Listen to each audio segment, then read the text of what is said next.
Hello hello. बड़ों को नमस्कार, सहपाठियों को बहुत सारा प्यार। मैं देवांग मिश्रा आ गया हूँ आज एक नई वीडियो के साथ, जिसमें हम आगे इसी चैप्टर को चलाने जा रहे हैं जो हमने पिछली वीडियो में चलाया था, जिसका नाम था breathing and exchange of gases. आज हम इसमें क्या देख रहे हैं? पिछली वीडियो में हमने क्या देखा था? रेस्पिरेशन को।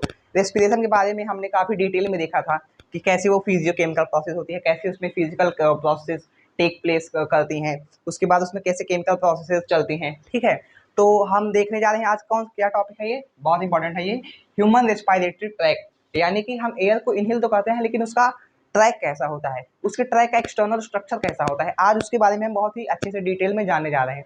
इसका चित्र मैं बना के लाया हूँ, आइए देखते हैं इसको। तो सबसे पहले क्या है? सबसे पहले आप देखिए हमारे पूरे ट्रैक में सबसे पहले हमारे नॉस्ट्रिल्स आते हैं, जहाँ से हम एयर को एक्सहेल करते हैं। जहाँ से हम एयर को एक्सहेल करते हैं उसे कहिए क्या है? नॉस्ट्रिल्स है। नॉस्ट्रिल के बाद हमारा पीछे का एक पूरा नेसल पैसेज आता है। उस नेसल पर वो नेसल पैसेज आगे चल के यहाँ पे हमारे गले में एक साउंड बॉक्स होता है। ये देखिए साउंड बॉक्स, और उस साउंड बॉक्स की ओपनिंग को क्या कहते हैं? ग्लॉटिस। क्या कहते हैं? ग्लॉटिस। यानी कि ये साउंड बॉक्स है, इसकी जो ओपनिंग है ऊपर से, इसको बोलते हैं ग्लॉटिस। और इसके ऊपर एक मस्क्यूलर फ्लैप लगा होता है। क्या लगा होता है? Muscular flap. ये देखिए ऐसे कुछ यूं, ये है आपका ग्लॉटिस, ये है इसके ऊपर मस्कुलर फ्लैप। और जब भी हम फूड को इंटेक करते हैं, जब भी हम भोजन करते हैं, तब वो हमारा फूड पार्टिकल इस एयर विंड पाइप में ना चला जाए ईसोफेगस के बजाय, इसको प्रिवेंट करने के लिए इस पे एक मस्कुलर फ्लैप लगा होता है। जैसे आपने फूड इंटेक किया, ये खटाक से बंद हो गया, फूड इंटेक किया तुरंत बंद हो गया, फूड इंटेक किया बंद हो गया, ताकि फूड जो है आपका ईसोफेगस के थ्रू आपके स्टमक में जाए, ना कि विंड के थ्रू आपके फेफड़े में चला जाए। और ऐसा ही होता है जब हमको खांसी आती है। हमको खांसी इसी ले आती है, जैसे अब आप भोजन कर रहे हैं, अगर इस मस्कुलर फ्लैप में कोई प्रॉब्लम हो रही है, जैसे आपने खाना खाया, इस मस्कुलर फ्लैप की जो ये बंद हो रहा है, इसमें अगर कोई प्रॉब्लम आ गई, तो वो क्या होता है? फूड पार्टिकल आपका चला जाता है ग्लॉटिस के थ्रू आपके विंड पाइप में, जिससे आपको खांसी आती है, ताकि वो पार्टिकल जो है, वो फूड पार्टिकल जो आपके क्या कहते हैं, ग्लॉटिस के थ्रू चला गया आपके विंड पाइप में, वो बाहर आ जाए। तो आइए हम इसको देखते हैं। पहले हमने क्या बताया? जो ये साउंड बॉक्स की ओपनिंग है, उसके ऊपर जो होल है, जो उसकी ओपनिंग है, उसको क्या बोलेंगे? ग्लॉटिस। उसके ऊपर लगे मस्कुलर फ्लैप को क्या बोलेंगे? एपीग्लॉटिस। ग्लॉटिस, एपीग्लॉटिस, ये इसको बंद करने का काम करता है। जब क्या होता है? जब हम भोजन करते हैं। ठीक है, तो तो आइए हम देखते हैं। हमारा क्या हो गया? सबसे पहले हो गया एपीग्लॉटिस, उसके बाद क्या हो गया? ग्लॉटिस। अब देखिए, ये एपीग्लॉटिस और ग्लॉटिस के आगे जाके हमारी एक पूरी की पूरी ये ट्रैकिया विंड पाइप बनती है, जिसके थ्रू एयर हमारी फेफड़े में यानी हमारे लंग्स में एंटर करती है। ये हो गई ट्रैकिया। ये देखिए ट्रैकिया। अब देखिए ये ट्रैकिया इनहेल और एक्सहेल करते वक्त कोलैप्स ना हो जाए, मतलब ये पूरी चिपक ना जाए आपस में, इसको प्रिवेंट करने के लिए इस पे लगे होते हैं हाइलिन कार्टिलेज। क्या लगे होते हैं? Hyaline cartilage. ये हाइलिन कार्टिलेज होते हैं जो इस ट्रैकिया के पे क्या कहते हैं, इनकम्प्लीट होते हैं, पूरा डॉर्सली इनकम्प्लीट होते हैं ये हाइलिन कार्टिलेज।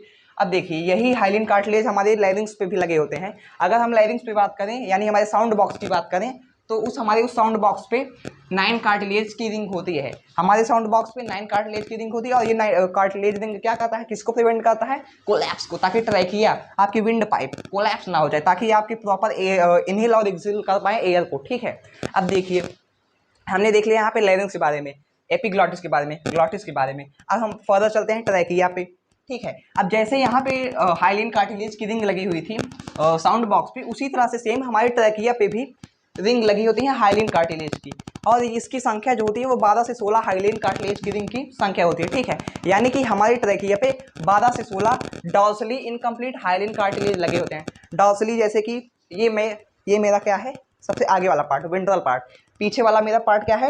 Dorsal part. तो अगर आप मुझको ट्रैकिया मान लीजिए, ठीक है, तो मुझ पे अगर मान लीजिए आप हाइलिन कार्टिलेज लगा रहे हैं, तो आप यहाँ से लगाएंगे ऐसे पूरा यहाँ से, लेकिन पीछे जो है ये इनकम्प्लीट होगी, पीछे पूरी एक रिंग नहीं बन रही है, ये यहीं पे आके इनकम्प्लीट। तो इसी तरह से कुछ ट्रैकिया है। ट्रैकिया पे यहाँ से क्या कहते हैं, आपका जो हाइलिन कार्टिलेज होता है उसकी रिंग ऐसे घूम के जाती है पीछे, लेकिन पीछे वो पूरा जुड़ती नहीं है, वो कुछ यूं ऐसे ही, ये देखिए कुछ यूं ऐसे ही लगी रहती है। ये पीछे से डॉर्सली, यानी जो पीछे साइड है, डॉर्सल साइड है, उस तरफ से इनकम्प्लीट होती है। इसलिए हमने क्या यहाँ पे लिखा है, ये बहुत इंपॉर्टेंट पॉइंट है, नोटेबल पॉइंट है, इसको ध्यान में रखिएगा। ये कौन से, ये क्या है? Incomplete dorsally hyaline cartilage. Incomplete dorsally hyaline cartilage, यानी कि जो हाइलिन कार्टिलेज है वो डॉर्सली इनकम्प्लीट है, जो हाइलिन कार्टिलेज है वो डॉर्सली इनकम्प्लीट है। अब देखिए हम फर्दर इसमें आगे चलते हैं अपने ट्रैक में। ठीक है, हमने एकदम यहाँ से शुरू की थी ग्लॉटिस से, एपीग्लॉटिस, लैरिंग्स पे आए, फिर ट्रैकिया पे आए। ट्रैकिया को हम समझ रहे हैं।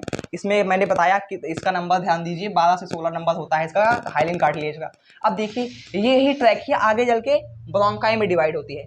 ट्रैकियाई डिवाइड हो गई, ट्रैकियाई डिवाइड हो गई, ट्रैकियाई डिवाइड हो गई। ये जो है फर्दर डिवाइड हो जाता है ब्रोंकाई में, ठीक है। और इसका डिवाइड होने का जो रीजन होता है, मतलब जैसे कि यहाँ से आ रही है उसके बाद डिवाइड हो रही है, तो इस रीजन को जहाँ से ये डिवाइड हो रही है, इस रीजन को जहाँ से ये डिवाइड हो रही है उसको बोलते हैं T5 रीजन। क्या बोलते हैं? T5 region. Fifth thoracic vertebra, fifth thoracic vertebra उसके सामने के रीजन में, मतलब फिफ्थ थोरैसिक वर्टिब्रा के सामने के रीजन में जैसे आपकी जो ये आ रही है वहाँ से वो ट्रैकिया आपकी ब्रोंकाई में बढ़ जा रही है। अब इसको मैं समझाता हूँ एक बार, देखिए। पहले ऊपर 7 तो होते हैं सर्वाइकल वर्टिब्रा, अगर आप वर्टिबल कॉलम की बात करें, ऊपर से पहले होते हैं 7 सर्वाइकल वर्टिबल कॉलम होते हैं, ठीक है। उसके बाद लगे होते हैं आपके थोरैसिक वर्टिब्रा 12 होते हैं, टोटल थोरैसिक वर्टिब्रा 12 होती है, और कुछ यूं ये लगी होती है, देखिए, ठीक है। ऐसे ही करके 5वीं और ऐसे ही करके 12 तक ऐसे थोरैसिक वर्टिब्रा होते हैं। तो ये क्या होगा? T1 इसको बोलते हैं, इसको बोलते हैं T2, इसको बोलते हैं T3, इसको बोलते हैं T4, और ये है आपकी T5। यानी कि देखिए वेंट्रल आपकी डॉर्सल साइड पे क्या होती है? Vertebral column. ये हो गई ट्रैकिया। डॉर्सल साइड पे क्या होती है? Vertebral column. वर्टिबल कॉलम, ठीक है। वर्टिबल कॉलम पहले तो 7 सर्वाइकल वर्टिब्रा होते हैं, उसके बाद 12 थोरैसिक वर्टिब्रा होते हैं, ठीक है। इसी 12 थोरैसिक वर्टिब्रा के जो T5 रीजन होता है, फिफ्थ थोरैसिक वर्टिब्रा होता है, उसी के सामने, जस्ट उसी के सामने आके हमारी ट्रैकिया जो है वो 2 पार्ट में ब्रोंकाई में डिवाइड हो जा रही है। इसी के लिए हमने क्या लिखा है? ट्रैकिया ब्रोंकाई में कन्वर्ट हो रही है, यानी ट्रैकिया ब्रोंकाई में डिवाइड हो रही है किस रीजन में? T5 रीजन में। ट्रैकिया ब्रोंकाई में डिवाइड हो रही है किस रीजन में? T5 रीजन में। आप समझ गए होंगे T5 रीजन क्या है, कि यानी कि पीछे जो आपका वर्टिबल कॉलम है, जो पीछे आपका वर्टिबल कॉलम है, उसकी जो 12 की 12 थोरैसिक वर्टिब्रा है, 12 की 12 जो थोरैसिक वर्टिब्रा है, उसके ठीक फिफ्थ थोरैसिक वर्टिब्रा के सामने जो है आपकी ट्रैकिया आके डिवाइड हो जा रही है ब्रोंकाई में। ट्रैकिया आके डिवाइड हो जा रही है ब्रोंकाई में, ठीक है। तो इस बात को आप ध्यान रखिएगा कि मतलब अगर कोई पूछे कि ट्रैकिया किस रीजन में जाके ब्रोंकाई में डिवाइड होते, तो आप क्या बताएंगे? T5 रीजन में। क्या बताएंगे? T5 रीजन में, यानी फिफ्थ थोरैसिक वर्टिब्रल रीजन में आपकी जो है ट्रैकिया जो है आगे चल के डिवाइड हो जा रही है किसमें? 2 पार्ट में, जिसको क्या बोल रहे हैं? ब्रोंकाई, ठीक है। अब आगे हम चलते हैं, हम अपने जानते हैं दोनों लंग्स के बारे में। हमने ये क्या कहते हैं पाइप के बारे में तो जान लिया कि हाँ कैसे साउंड, कैसे ग्लॉटिस है, उसके बाद से साउंड बॉक्स है, फिर कैसे ट्रैकिया है, ट्रैकिया T5 रीजन में कैसे 2 पार्ट में ब्रोंकाई में डिवाइड हो जा रही है। अब हम देखें हमारे पास 2 लंग्स होते हैं, एक होता है राइट लंग, एक होता है left lung. Right lung, left lung. अब आइए हम इसके बारे में जानते हैं। आपका जो राइट लंग होता है, ध्यान दीजिए, आपका जो राइट लंग होता है इसमें होते हैं 3 लोब्स। समझाता हूँ कैसे 3 लोब्स बनते हैं। इसमें जो फीसर्स आते हैं उसी कारण इसमें 3 लोब्स बनते हैं। और जो आपका लेफ्ट लंग होता है उसमें होते हैं आपके 2 लोब्स। अब देखिए इसमें 2 लोब्स क्यों, इसमें 3 लोब्स क्यों, इसको हम समझते हैं। देखिए अपने हार्ट जो है, हमारा हार्ट जो है, इसके क्या कहते हैं, हार्ट के जो लेफ्ट लंग है, मतलब सॉरी हाँ, जो लेफ्ट लंग है उसकी ओर हमारा हार्ट जो है टिल्टेड होता है। हमारे लेफ्ट लंग की ओर हमारा हार्ट टिल्टेड होता है, जिस कारण यहाँ पे एक नॉच बन जाता है हमारे हार्ट में, जैसे सॉरी हमारे फेफड़े में, यानी हमारे लंग में। जैसे यहाँ पे वो क्या कहते हैं, आप समझिए हमारा लंग है ये, ठीक है, ये हमारा हार्ट है। तो ये हमारा हार्ट जो है इसे इस तरह टिल्टेड होता है, जिस कारण इस लंग में जो पहले ऐसे था उसमें नॉच बन गया। इसको क्या बोलते हैं? Cardiac notch. कार्डियक टर्म आता है किसके लिए? हार्ट के लिए। तो यहाँ पे हार्ट के कारण एक नॉच बन जा रहा है, हार्ट की टिल्टिंग के कारण एक नॉच बन जा रहा है, जिसको हम आगे चल के क्या बोलते हैं? Cardiac notch. क्या बोलते हैं? Cardiac notch. कार्डियक वर्ड आप जानते हैं कि कार्डियक वर्ड को यूज़ किया जाता है हार्ट के लिए स्पेसिफिक, ये एक बहुत अच्छा वर्ड है, मतलब काफ़ी इंपॉर्टेंट वर्ड है। तो यहाँ पे क्या बन जा रहा है? Cardiac notch. किस लंग में? लेफ्ट लंग में। कार्डियक नॉच किस लंग में बनता है? लेफ्ट लंग में बनता है। इसको आप ध्यान दीजिए, only in left lung, not in right lung, क्योंकि हमारा जो हार्ट होता है वो लेफ्ट साइड ही टिल्टेड होता है, ना कि राइट साइड, क्योंकि हमारा हार्ट क्या होता है? लेफ्ट साइड ही टिल्टेड होता है। इसी कारण यहाँ पे क्या बन जा रहा है? कार्डियक नॉच बन जा रहा है। क्या बन जा रहा है? कार्डियक नॉच बन जा रहा है, ठीक है। अब चलिए, ये जो हमारा लेफ्ट लंग होता है, कार्डियक नॉच बनने की वजह से इसका थोड़ा जो मतलब जो आपकी ऐसे ब्रोंकाई आई थी, ये थोड़ी उठी हुई होती है और राइट लंग की थोड़ी नीचे होती है। आपका जो हार्ट इस ओर टिल्टेड है लेफ्ट की ओर, इसके कारण आपकी जो ब्रोंकाई होती है ये कुछ उठी हुई होती है, जबकि ये जो आपकी राइट ब्रोंकाई होती है वो थोड़ा नीचे की ओर होते हैं। तो इसमें जो है क्या कहते हैं, जो एयर जा रही है, जो उठा हुआ साइड है, जो उठी हुई ब्रोंकाई है, उसमें जो एयर जा रही है उसकी मात्रा एज कम्पेयर टू राइट में जाने वाले से कम रहती है। मतलब इसमें थोड़ी कम एयर जा रही है, इसमें ज़्यादा एयर जा, क्योंकि ये बहुत ही मतलब ज़्यादा झुका हुआ है और ये हल्का उठा हुआ है, इसलिए इसमें कम एयर जा पा रही है, इसमें ज़्यादा एयर जा पा रही है। अब देखिए इसको आगे देखें तो, अब क्योंकि इसमें ज़्यादा एयर जा रही है, यानी इसका यूटिलाइजेशन ज़्यादा हो जाता है। मतलब इसका जो यूटिलाइजेशन होता है राइट लंग का, उसका ज़्यादा यूटिलाइजेशन हम करते हैं, हमारी बॉडी उसको ज़्यादा यूटिलाइज करती है, क्योंकि इसमें ज़्यादा एयर जा रही है। तो देखिए आप पढ़े जानते होंगे कि जिसका यूज ज़्यादा होता है उसका चल के आगे उसका साइज भी काफ़ी ज़्यादा हो जाता है, क्योंकि इसका यूज ज़्यादा होता है, इसी कारण इसमें 3 लोब्स होते हैं, जबकि लेफ्ट लंग में कम एयर जा रही है, कम उसका यूटिलाइजेशन होता है, इसलिए उसमें केवल 2 लोब बनते हैं। अब देखिए इसमें एक फिसर होता है। किसमें फिसर होता है? लंग में हमारे फिसर होते हैं। इसमें जो 3 क्या कहते हैं 3 लोब बन रही है, इसमें 2 लोब बन रही है। आप कैसे जानते हैं कि यहाँ पे 2 लोब बना, 3 लोब बना? 2 लोब यहाँ पे लेफ्ट लंग में इसलिए बनता है क्योंकि यहाँ पे केवल सिंगल फिसर होता है, जिसको क्या बोलते हैं? Oblique fissure. क्या बोलते हैं? Oblique fissure. ये ऑब्लिक फिशर लेफ्ट लंग में भी होता है, राइट लंग में भी होता है, बट राइट लंग का एक स्पेसिफिक फीचर है। राइट लंग का एक स्पेसिफिक फीचर वो क्या है? क्या है? Transfer feature. क्या है? ट्रांसफर। ये बहुत इंपॉर्टेंट पॉइंट है, इसलिए मैंने 3 स्टार मार्क किए हैं। ये होता है ट्रांसफर फीचर, ये बहुत ही ज़्यादा इंपॉर्टेंट है, इसको आप एकदम नोटेबल पॉइंट है, इसको ध्यान रखिए कि राइट लंग में हमारे ऑब्लिक फीचर तो होता ही होता है, जो कि लेफ्ट लंग में भी होता है, राइट लंग में भी होता है, बट यहाँ का जो सबसे स्पेसिफिक फीचर है राइट लंग का, वो होता है ट्रांसफर फीचर। क्या होता है? Transfer feature. इसी ट्रांसफर फीचर के कारण यहाँ पे 3 लोब बनते हैं। 3, एक लोब, यहाँ देखिए 1 lobe 2 lobe 3 lobe, 1 lobe 2 lobe 1 lobe 2 lobe 3 lobe, जबकि यहाँ पे केवल 1 लोब और 2 लोब। यहाँ पे 2 लोब बन रहे हैं, यहाँ पे 3 लोब बन रहे हैं। यहाँ पे 3 लोब क्यों बन रहे हैं? क्योंकि यहाँ पे ट्रांसफर फीचर भी आ जाता है एज वेल एज किसके साथ? ऑब्लिक फीचर के साथ। अब देखिए आप इसको पूरा समझ गए होंगे।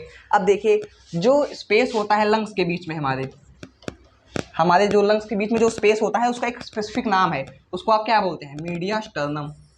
ध्यान रखिए इन वर्ड्स को। ये यहाँ पे हम केवल आज ह्यूमन रेस्पिरेटरी ट्रैक के एक्सटर्नल स्ट्रक्चर की केवल एक तरह से केवल ही नेमिंग ही हम देख रहे हैं, तो आप उसको ध्यान रखिएगा। इसको थोड़ा साइड करते हैं। देखिए क्या हुआ? Media sternum. 2 लंग्स के बीच में जो स्पेस है उसको क्या बोलते हैं? Media sternum. 2 लंग्स के बीच के स्पेस को क्या बोलते हैं? Media sternum.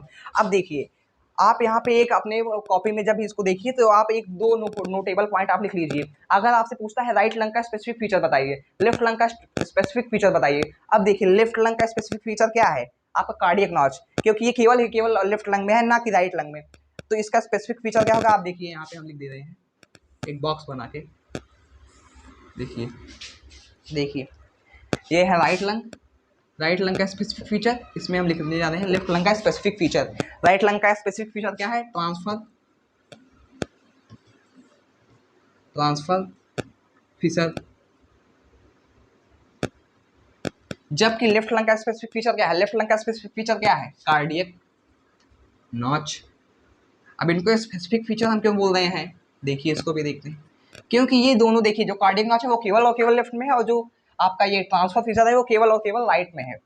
ठीक है, इसलिए ये स्पेसिफिक फीचर हो गया किसका? लेफ्ट लंग का। क्योंकि यहाँ पे देखिए मैंने ओनली वर्ड ये अंडरलाइन कर दिया, यहाँ पे ओनली और यहाँ पे ये, मतलब ट्रांसफर फीचर केवल और केवल राइट लंग में होते हैं, जबकि जो आपके ये होते हैं फीचर क्या कहते हैं, कार्डियक नॉच जो होता है वो आपका केवल और केवल लेफ्ट लंग में होता है। अब देखिए ये आपकी पूरी की पूरी क्या हो गई? External structure. अब हम देखते हैं इसको पूरा एक बार समराइज करते हैं, क्योंकि समराइज करना बहुत इंपॉर्टेंट है। आप कितना भी जान लीजिए, अगर आप लास्ट में उसको एक साथ रिलेट नहीं कर रहे हैं, को रिलेट नहीं कर रहे हैं, उसको समराइज नहीं कर रहे हैं, तो उसका कोई मतलब निकलता नहीं है उतना खास। अब देखिए हम देखने जा रहे हैं कि हमने पूरा पढ़ा गया। अब देखिए एकदम आराम से रिवाइज करते हैं। सबसे पहले हमने क्या देखा? नॉस्ट्रिल्स। उसके बाद क्या आते हैं? Nasal passage. Nostrils, nasal passage. वो नेसल पैसेज किस में जाके ओपन होता है? आपकी ग्लॉटिस में। ये जो होल होता है, ये जो आप देख रहे हैं, ये एंट्री पॉइंट जो देख रहे हैं, ये क्या है? इसको बोलते हैं ग्लॉटिस। इसके ऊपर एक मस्कुलर फ्लैप होता है जो कि प्रिवेंट करता है ताकि फूड के पार्टिकल्स हमारी विंड पाइप में एंटर कर रहा है, तो जैसे ही आप फूड इनटेक करते हैं खटाक से ये बंद हो जाता है, तुरंत से ये बंद हो जाता है, जिससे क्या होता है? ये ग्लॉटिस एपीग्लॉटिस, ग्लॉटिस एपीग्लॉटिस, ये तुरंत इसको बंद कर लेता है। ठीक है, अब देखिए आगे क्या है? Sound box. Glottis, sound box. अब उसके नीचे से ट्रैकिया चलती है। अब इस साउंड बॉक्स में देखिए कितने कार्टिलेज होते हैं? 9 कार्टिलेज होते हैं। किसके कार्टिलेज होते हैं? हाइलिन कार्टिलेज होते हैं। यहाँ पे कितने? 9 कार्टिलेज। अब यही साउंड बॉक्स आगे चल के ट्रैकिया, ठीक है, ये ट्रैकिया में खुलता है, ट्रैकिया पूरी होती है हमारी ये। ठीक है, अब ट्रैकिया के कुछ फीचर्स हैं। ठीक है, ट्रैकिया में क्या होता है? 12 से 16 इसमें होते हैं हाइलिन कार्टिलेज, जो कि डॉर्सली इनकम्प्लीट होते हैं। डॉर्सली इनकम्प्लीट होते हैं, आगे से पूरा होंगे, पीछे से बट ये पूरे जुड़े नहीं होंगे, ये पूरा डॉर्सली इनकम्प्लीट होते हैं। ये देखिए मैंने लिखा है incomplete dorsally hyaline cartilage. Trachea में 12 से 16 इनकम्प्लीट डॉर्सली हाइलिन कार्टिलेज होते हैं। और देखिए अब ये जो ट्रैकिया आपकी जा रही है ये T5 रीजन में, T5 रीजन में जो है, T5 रीजन में आपकी जाके ये ब्रोंकाई में डिवाइड हो जाएगी। ट्रैकिया आई T5 रीजन, इसके आगे जाके ये ब्रोंकाई में डिवाइड हो गई। T5 रीजन हमने किसके बोला? जो हमारा 5th थोरैसिक वर्टिब्रा है, यानी हमारे वर्टिब्रल कॉलम में जो हमारा 5th थोरैसिक वर्टिब्रा है उसके जस्ट सामने की रीजन को आप क्या बोलेंगे? T5 reason, 5th thoracic reason. उसके सामने जाके आपकी ब्रोंकाई डिवाइड हो जा रही है, आपकी ट्रैकिया डिवाइड हो जा रही है 2 ब्रोंकाई में। ठीक है, अब आइए राइट लंग पे। राइट लंग में मैंने क्या बताया? 3 लोब होते हैं। 3 लोब क्यों होते हैं? क्योंकि इसमें 2 फीचर होते हैं, एक ऑब्लिक फीचर, एक transfer feature, oblique feature transfer feature. अब देखिए राइट लंग का स्पेसिफिक फीचर मैंने क्या बताया, राइट लंग का स्पेसिफिक फीचर मैंने बताया कि क्या होता है, ट्रांसफर फीचर। जबकि अगर हम लेफ्ट लंग में जाते हैं, मैंने बताया कि आपका जो हर्ट होता है वो टिल्टेड होता है आपका लेफ्ट की ओर, आपका जो हर्ट होता है वो टिल्टेड होता है आपका लेफ्ट की ओर, जिसके कारण लेफ्ट ओर की ब्रोंकाई भी काफी उठी एज कम्पेयर टू राइट उठी होती है, और आपका उसका साइज भी थोड़ा छोटा होता है लेफ्ट लंग का as compare to right lung. और इसमें केवल 2 लोब होते हैं, इसमें केवल एक फीचर होता है। कौन सा फीचर होता है, ऑब्लिक फीचर। अगर लेफ्ट लंग के स्पेसिफिक फीचर की बात करें तो क्या होता है, कार्डियक नॉच। क्या होता है, कार्डियक नॉच। कार्डियक नॉच क्यों, कार्डियक नॉच में वर्ड क्यों यूज कर रहा हूँ, क्योंकि हार्ट के लिए यूज होता है कार्डियक, और हार्ट के कारण बनने वाले नॉच को क्या बोलते हैं, कार्डियक नॉच। हार्ट के लिए वर्ड यूज होता है कार्डियक, और उसके कारण बनने वाले नॉच को हम बन रहा है, इसलिए उसकी पूरे नॉच को हम क्या बोलते हैं, कार्डियक नॉच। ये क्या होता है, only present in left lung. ठीक है, तो आइए अब हम इसको देखते हैं आगे कि हमने आगे क्या पढ़ा था कि 2 लंग्स के बीच के स्पेस को क्या बोलेंगे, मीडिया स्टर्नम। 2 लंग्स के बीच के स्पेस को क्या बोलेंगे, मीडिया स्टर्नम। क्या बोलेंगे, मीडिया स्टर्नम। क्या बोलेंगे, मीडिया स्टर्नम। ठीक है, हमने ये पूरा देख लिया, और इसको आप बहुत ही ध्यान में रखिएगा कि राइट लंग का क्या होता है, ट्रांसफर फीचर स्पेसिफिक फीचर होता है, जबकि लेफ्ट लंग का स्पेसिफिक फीचर क्या होता है, कार्डियक नॉच। ठीक है, हमने इसकी पूरी एक्सटर्नल स्ट्रक्चर को बहुत ही डिटेल्ड में, बहुत अच्छे वे में देख लिया। आप मान लीजिए काफ़ी लगभग पूरा डायग्राम है आप एक्सटर्नल स्ट्रक्चर के बारे में, इससे ज़्यादा आपको नहीं जानना है अभी जिस स्टेज पे आप हैं। अब देखिए इसके बाद आइए हम इसकी मेम्ब्रेन्स को देखते हैं कि जो लंग होता है ये कैसे होता है, इसकी लंग की आउटर लेयर्स कैसी होती है। तो इसको देखिए, ये जो लंग होता है ये बाई लेयर्ड होता है। इसकी एक इनर लेयर होती है, एक इनर लेयर होती है, एक आउटर लेयर होती है। एक इनर लेयर, एक आउटर लेयर। इनर लेयर अंदर साइड हमारे कौन है, ऑर्गन्स हैं। ऑर्गन के लिए एक स्पेसिफिक टर्म यूज होता है, विसरल, विसरा। तो इन साइड वाले यानी इधर साइड ऑर्गन है, और इस साइड के जो आपकी ये है, क्या कहते हैं इसको, ये जो मेम्ब्रेन है इसको क्या बोलेंगे, विसरल प्ल्यूरॉन। विसरल प्ल्यूरॉन यानी कि क्या कहते हैं, हाँ, इनर लेयर कौन सी होगी आपकी, विसरल प्ल्यूरॉन। जबकि आउटर लेयर कौन होगी आपकी, पैराइटल प्ल्यूरॉन। और इन दोनों मेम्ब्रेन के बीच में एक फ्लूइड भरा होता है, उसको हम क्या बोलते हैं, इन दोनों मेम्ब्रेन के बीच में जो फ्लूइड भरा होता है उसको हम बोलते हैं प्ल्यूरल फ्लूइड। इन दोनों मेम्ब्रेन के बीच में भरे फ्लूइड को बोलते हैं प्ल्यूरल फ्लूइड। ठीक है, ये प्ल्यूरल फ्लूइड का काम क्या होता है, ये प्ल्यूरल फ्लूइड आखिर भरा क्यों होता है, ये क्या करता है, आउटर मेम्ब्रेन और इनर मेम्ब्रेन के बीच में जो सेपरेशन हो रहा है उसको बचाता है, कि यानी वो एकदम अलग अलग नहीं, उनको जोड़ के रखता है आपस में बीच में। और इसका एक बहुत ही मेन फंक्शन होता है कि जो हमारा जो हमारा लंग है, ये लंग हमारी बहुत ही इंपॉर्टेंट ऑर्गन यानी हार्ट को कहीं ना कहीं ये कवर किए रहता है ना। तो इसलिए इसको क्या कहते हैं, इस पे हार्ट पे ज़्यादा फोर्स ना पड़े, यानी आपके लंग पे ज़्यादा फ्रिक्शन ना हो। तो ये क्या करता है, जो आपका क्या कहते हैं प्ल्यूरल फ्लूइड होता है, वो रिड्यूस करता है फ्रिक्शन को फ्रॉम अदर ऑर्गन, यानी जो अदर ऑर्गन से आपके हार्ट में आपके लंग में जो फ्रिक्शन लगता है उसको ये रिड्यूस करता है, ताकि आपका अंदर प्रेजेंट हार्ट भी सेफ रहे, और आपकी अंदर जो एल्वियोलाई वगैरह जो भी है वो भी आपका सेफ रहे। तो हमने ये पूरा का पूरा देख लिया ह्यूमन रेस्पिरेटरी ट्रैक्ट के इस एक्सटर्नल स्ट्रक्चर को। आप देखिए इसको भी एक बार हम आके समराइज कर लेते हैं। देखिए इसकी इनर लेयर को बोलते हैं विस्पल प्ल्यूरॉन, जबकि आउटर लेयर को बोलते हैं पैराइटल प्ल्यूरॉन।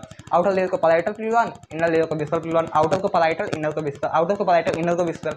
इन दोनों के बीच में फ्लूइड भरा होता है, इसको क्या बोलते हैं, प्ल्यूरल फ्लूइड। इसका 2 फंक्शन होता है, इसका मेन 2 फंक्शन होता है। ये क्या करता है, प्रिवेंट करता है दोनों मेम्ब्रेन के बीच के सेपरेशन को, एंड इसका अगला काम क्या है, ये रिड्यूस करता है फ्रिक्शन को from other organ. So guys आज के लिए इतना ही। होप करते हैं आपको ये वीडियो अच्छा लगा होगा। तब तक के लिए जय हिंद, जय भारत। मिलते हैं अगली वीडियो में, धन्यवाद।